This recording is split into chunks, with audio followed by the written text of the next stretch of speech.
आज हम बात करने वाले हैं ट्रूथ और डेयर डाई मूवी के बारे में। नमस्ते दोस्तों, हमारे चैनल मूवी रिव्यूज में आप सभी का स्वागत है। मूवी के बारे में बात करने से पहले अगर अभी तक आपने हमारे चैनल को सब्सक्राइब नहीं किया तो जल्दी सब्सक्राइब कीजिए और लेटेस्ट अपडेट पाने के लिए नोटिफिकेशन आइकॉन को भी प्रेस कीजिएगा। कहानी की शुरुआत होती है और हमें दिखाया जाता है कि चार दोस्त जो कि एक पार्टी में होते हैं, जिनमें एक लड़की का नाम जियामा होता है और वो चारों एक दूसरे से वादा करते हैं कि वो पूरी जिंदगी साथ रहेंगे और खूब मस्ती करेंगे। और वहीं पर उनका एक और दोस्त आ जाता है जो पार्टी में ड्रग्स देता है और वो इसके बाद पार्टी शुरू कर देता है। तभी टेबल पर उनकी रखी तस्वीर एक लड़का उठा लेता है जिसका नाम फ्लिक्स होता है। वो दरअसल जियामा को पसंद करता है लेकिन उसे बता नहीं पाता। तभी फ्लिक्स का दोस्त उसके पास आता है कि कहता है जाओ और जियामा को बता दो कि तुम उसे पसंद करते हो और उससे शादी करना चाहते हो। मगर फ्लिक्स काफी ज्यादा डरा हुआ था, इसलिए वो ऐसा करने से मना कर देता है। तभी फ्लिक्स का दोस्त उसे ड्रग्स देता है और अब वो जियामा के पास जाता है और उसे बता देता है कि मैं तुम्हें पसंद करता हूँ। और ये सुनकर जियामा कहती है कि मैं तुम्हारे लिए ऐसा नहीं सोचती, तुम एक अच्छी लड़की हो और तुम्हें मुझसे भी अच्छी लड़की मिल जाएगी। ये सुनकर फ्लिक्स का दिल टूट जाता है और वो वहां से चला जाता है। उसके बाद सब ट्रूथ और डेयर नाम की एक गेम खेलते हैं और अब ट्रुथ को चुनकर कोई सच बोलेगा और डेयर को चुनकर कोई काम पूरा करेगा। तब दीना बोतल को घुमाती है जो फ्लिक्स पर आकर रुकती है, जो ट्रुथ और डेयर में से एक को चुनने को कहती है और यहाँ पर वो ट्रुथ को चुनता है। अब जियाना उसे पूछती है कि अगर तुम्हें पूरे दिन के लिए किसी लड़की को चुनना होगा तो तुम किसे चुनोगे, और उस कागज का टुकड़ा देकर कहती है कि उस लड़की के ऊपर लिख दो। तो फ्लिक्स उठता है और वो कागज का टुकड़ा पर जियामा के ऊपर रख देता है। ये सब देखकर जियामा के दोस्त को अच्छा नहीं लगता, उसे काफी गुस्सा आता है, इसलिए वो फ्लिक्स को जोर से मुक्का मारता है, जिस वजह से फ्लिक्स को काफी शर्मिंदगी होती है और वहां से चला जाता है। अब हमें कुछ सालों के बाद का सीन दिखाया जाता है। जियामा और उसके दोस्त को पार्टी में जाते हुए देखते हैं। वो फ्लिक्स की बर्थडे पार्टी होती है जिसमें उसने इन सभी को बुलाया था। तभी यहाँ जियामा और उसके दोस्त भी पहुंच जाते हैं। वो लोग इतने अरसे के बाद मिलकर काफी खुश हो जाते हैं। आसपास देखने पर उन्हें वहां कोई नहीं दिखता और वो आवाज लगाते हैं लेकिन फिर भी वहां पर कोई नहीं आता।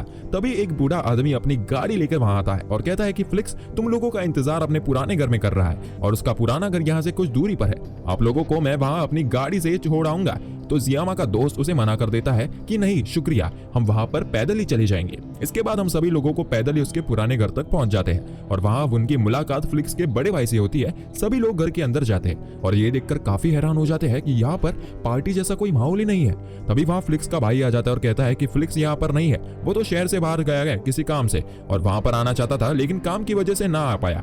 मगर आई एम सॉरी, ये बात मैं तुम्हें पहले नहीं बता सका। ये सब करके वो सभी को वाइन पीने के लिए देता है। तभी वहां हैरत वाली बात तो ये हो जाती है कि वो लोग जिस जगह पर रुके थे वहां ना तो कोई गाड़ी थी, ना स्टेशन था और ना ही कोई पुलिस स्टेशन। या जियामा का दोस्त फ्लिक्स के भाई से पूछता है कि तुम क्या करते हो, जिस पर कहता है कि मैं आर्मी में हूँ और फिलहाल छुट्टियों पर आया हूँ। और अब वो सब लोग शराब के नशे में थे सिवाय जियामा और उसके दोस्त जेनी के।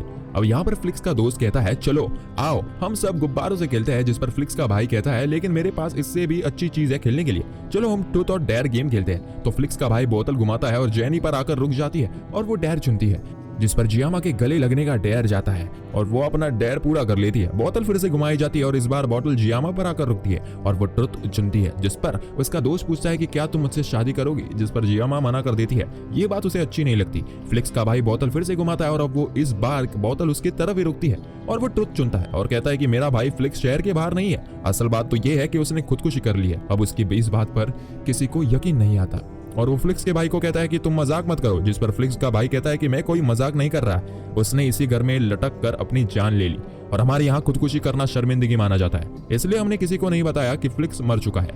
ये सुनकर जियामा का दोस्त उससे पूछता है कि अगर फ्लिक्स मर चुका है तो तुमने हमें यहाँ पर क्यों बुलाया। तो फ्लिक्स का भाई कहता है कि मैं सच्चाई जानना चाहता हूँ कि आखिर उस रात क्या हुआ था। जब तुम लोग खेल रहे थे कुछ साल पहले, जब पार्टी हुई थी उसमें कुछ हुआ था। तब वो अपनी जेब से कागज निकालता है और पूछता है कि तुम में से किसने ये कागज फ्लिक्स को भेजा था। इस कागज में मेरे भाई फ्लिक्स के लिए बहुत गंदे और गलत अल्फाज लिखे हुए थे, इसी वजह से उसने खुदकुशी की थी। सब बकवास है। ये सारी बातें सुनकर जियामा का दोस्त कहता है कि मैं यहाँ से जा रहा हूँ। तभी उसका भाई उसका रास्ता रोककर खड़ा हो जाता है और कहता है कि तुम लोग यहाँ से कहीं नहीं जा सके, और ये कहकर उस पर हमला कर देता है, उसे जान से मार डालता है। ये देखकर जेनी एक बोतल से फ्लिक्स के भाई पर वार करती है लेकिन वो उसे ही जोर से टक्कर मारता है, जिस वजह से वो गिर जाती है। फिर फ्लिक्स का भाई अपने गन निकालकर सब पर तानते हुए कहता है कि कोई अपनी जगह से नहीं हिलेगा और फौरन जियामा के दोस्त की टांग पर गोली मार देता है और वो अपने मोबाइल से पुलिस को फोन करने लगाती है तो उसके हाथ पर भी गोली मार देता है। अब जियामा का दोस्त काफी जख्मी हो जाता है। अब वो सबको कुर्सियों से बांध देता है और दोबारा गेम शुरू करता है। बोतल घुमाई जाती है जो जियामा पर आकर रुकती है। फ्लिक्स का भाई पूछता है कि इस कागज पर गंदे अल्फाज मेरे भाई को किसने लिख कर दिए थे। इस पर जियामा कहती है कि मुझे नहीं पता।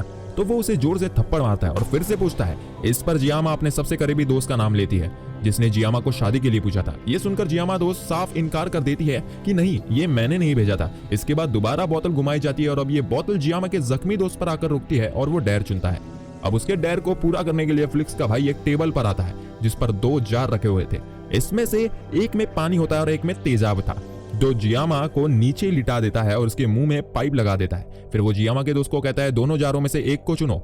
वो जार चुनता है जिसमें पानी था और जियामा की जान बच जाती है। इसके बाद फ्लिक्स का भाई फिर से बोतल घुमाता है और अब की बार बोतल जेनी पर रुकती है और वो डेर चुनती है। उसका भाई उसे कहता है कि मैंने तुम्हें अपने दोस्त में से किसी एक को टेस्ट देने के लिए चुनना होगा, मगर वो मना कर देती है। इसका भाई उस पर कहता है कि तुमने किसी को नहीं चुना, तुम्हें खुद टेस्ट देना होगा। तब ये सुनकर जेनी डरते हुए जियामा के दोस्त का नाम ले देती है। तब उसे लिटाकर उसके मुंह में पाइप लगा देता है और जियामा को अपने दोस्त के लिए जार चुनने को कहता है। वो जो जार चुनती है उसमें तेजाब होता है, जिस वजह से जियामा के दोस्त की बहुत बुरी तरह से मौत हो जाती है। फिर से बोतल घुमाई जाती है। तभी वहां जियामा का एक और दोस्त आ जाता है। तभी फ्लिक्स का भाई बाहर जाता है और पूछता है कि तुम अंदर क्यों नहीं आए, अब आ जाओ। इस पर वो कहता है कि अभी नहीं, अभी तो मैं किसी काम से जा रहा हूं। उसके दोस्त पर हमला कर देता है, लेकिन वो फ्लिक्स के भाई की आंखों में स्प्रे मार देता है और वहां से भागने की कोशिश करता है, लेकिन वो उसको पकड़कर उसकी बाजू तोड़ देता है। फिर वो अपने गन में 3 गोलियां डालकर उसे घुमाकर फ्लिक्स के दोस्त को देता है कि ये मुझे नहीं पता कहां से गोली चलेगी और तुम एक बार अपने दोस्त को गोली मारोगे और एक बार मुझे मारोगे।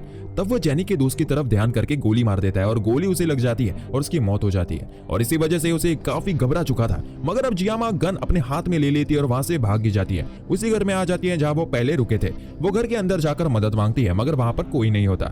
और ऊपर जाकर वो देखती है कि फ्लिक्स अभी भी जिंदा है और वो बेड पर है। उसे लकवा हो गया है जिससे वो बस अपनी आंखें घुमा सकता है और एक उंगली हिला सकता है। जियामा उससे कहती है कि तुम्हें तो ये सब कुछ देखकर मजा आ रहा होगा। उधर फ्लिक्स का भाई उन सब लोगों को जहां मार रहा था वहां कैमरे लगे थे जिनके सब कुछ ये सब देखा जा रहा था। वो पूछती है कि फोन कहाँ है, क्योंकि फ्लिक्स उसे पसंद करता था, इसलिए वो उसे बता ही देता है। लेकिन उसका कोई फायदा ही नहीं था क्योंकि सारे कनेक्शंस कटे हुए थे। जियामा इस वजह से काफी दुखी हो जाती है। वो फ्लिक्स के पास जाकर कुछ सवाल करती है जहां उसे पता चलता है कि फ्लिक्स की ऐसी हालत खुदकुशी की वजह से नहीं बल्कि उसके भाई की वजह से हुई है। तभी वहां पर वही बूढ़ा आदमी होता है और जियामा पर बंदूक तानकर उसे मुड़ने को कहता है, लेकिन जियामा बड़े के नीचे से चली जाती है और दूसरी साइड से निकल जाती है। फ्लिक्स के गर्दन पर ब्लेड रख देती है और बूढ़े आदमी को कहती है अगर तुमने गन नहीं रखी तो मैं फ्लिक्स का गला काट दूंगी। ये सुनकर वो बूढ़ा आदमी बंदूक वही रख देता है और वहां से चला जाता है। जियामा अब जल्दी से गन लेकर भागने जाने लगती है। तभी अचानक से बूढ़ा आदमी बाहर से आकर उस पर हमला कर देता है। इसी बीच गोली चल जाती है जिसमें वो बूढ़ा आदमी मर जाता है। इतनी देर में फ्लिक्स का भाई भी वहां पर पहुंच जाता है और वो पूरे घर में जियामा को ढूंढने लगता है।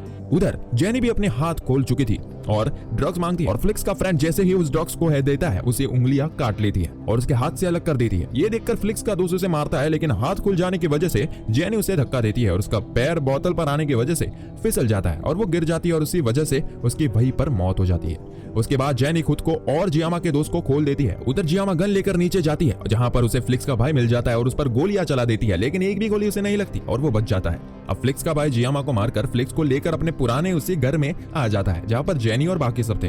अंदर आने के बाद फ्लिक्स का भाई ने देखा कि जेनी और उसका दोस्त अब खुलकर आजाद हो गए। जेनी फ्लिक्स के भाई पर गोली चलाती है और उसके कंधों पर लगती है। वो नीचे गिर जाता है। इसके बाद वो जाकर जैसे ही गोली मारने लगती है तभी वहां से चाकू जेनी की बगल में मार देता है, जिससे जेनी का निशाना छूट जाता है और वो दर्द की वजह से तड़पने लगती है। पर वो किसी तरह चाकू निकाल लेती है और उसका भाई उसका गला दबाने लगता है। वो मरने ही वाली थी कि कोई दूसरा दोस्त उसके पेट में चाकू मार देता है। जेनी खड़ी होती है और उस पर एसिड फेंक देती है। उसकी एक साइड जल जाती है। फिर जेनी उसे बांधकर अपने दोस्त को गाड़ी में जाने को कहती है, मगर उसका दोस्त चलने की हालत में नहीं था, मगर वो फिर भी घसीटते हुए गाड़ी तक पहुंच जाती है। यहाँ पर सब कुछ सामने आने लगता है। जेनी सब कुछ खुलकर बताती है कि कुछ साल पहले जब हमने सब दोस्तों को पार्टी करते वक्त देखा था। जेनी बताती है कि मैंने ही तुम्हारे भाई को गोलियों वाले लेटर दिए थे। इसके अलावा उस रात मैंने ही तुम्हारे भाई की गंदी वीडियो भी बनाई थी। क्योंकि वो नशे की हालत में था इसलिए मुझे जरा भी मुश्किल नहीं आई। मुझे ये सब कुछ करना शुगल लगता था और मुझे बहुत मजा आता था, पर मुझे वाकई बहुत मजा भी आया था। और उस रात के बाद ये सब कुछ नॉर्मल ही था। जैसे ही ये सब लोगों को लग रहा था कि फ्लिक्स का सब दोस्तों का मजाक बनाया था और उसी वजह से अपनी जान देने की कोशिश की थी, लेकिन ऐसा नहीं था। तो वो एक मजाक था जैसे सब दोस्त आपस में किया करते थे। लेकिन असली मसला तब बना जेनी ने कुछ पैसे हासिल करने के लिए फ्लिक्स को वो गंदी वीडियो सेंड कर दी। इसके बाद वो नहीं जानता था और बदले में ब्लैकमेल करते हुए कहा कि मुझे कुछ पैसे दो वरना मैं तुम्हारी ये वीडियो इंटरनेट पर डाल दूंगी और तुम्हारे भाई को भी सेंड कर दूंगी। तो इसी वजह से फ्लिक्स ने अपने आप को मारने की कोशिश की, क्योंकि वह एक अमीर और मशहूर फैमिली से था और वो नहीं चाहता था कि उसके बारे में ऐसी बात किसी को, उसके भाई को या फिर किसी को पता चले, क्योंकि वो अपने भाई से काफी डरता था। वो नहीं चाहता था कि वो लोग उसके बारे में बुरा सोचे। अब इसका भाई इस मुश्किल वक्त में भी फ्लिक्स को गुस्से में देखता था और जैसे ही तुमने हमारे खानदान का नाम मिट्टी में मिला दिया, और ये सब देखकर फ्लिक्स रोने लगता है। तभी जेनी उस वीडियो को चलाता हुआ छोड़कर फ्लिक्स के हाथ में बम रखकर गाड़ी में आकर बैठ जाता है। फ्लिक्स अपनी वीडियो देखकर काफी शर्मिंदगी महसूस कर रहा था। अब उसकी जो उंगलियां काम कर रही थी वो उस बम को लग जाती है और वहां पर धमाका होता है। उस धमाके में उसका भाई और फ्लिक्स मर जाते हैं और जेनी वहां से गाड़ी लेकर अपने घर की ओर निकल जाती है और इसी मौके पर मूवी खत्म हो जाती है। Thank you for watching. अगली मूवी के रिव्यू आने तक के लिए नमस्कार। तो दोस्तों, ऐसे ही मजेदार मूवीज के स्टोरीज जानने के लिए चैनल को सब्सक्राइब कीजिए और कमेंट करके बताइए स्टोरी आपको कैसी लगी। मिलते हैं नेक्स्ट वीडियो में। Bye bye.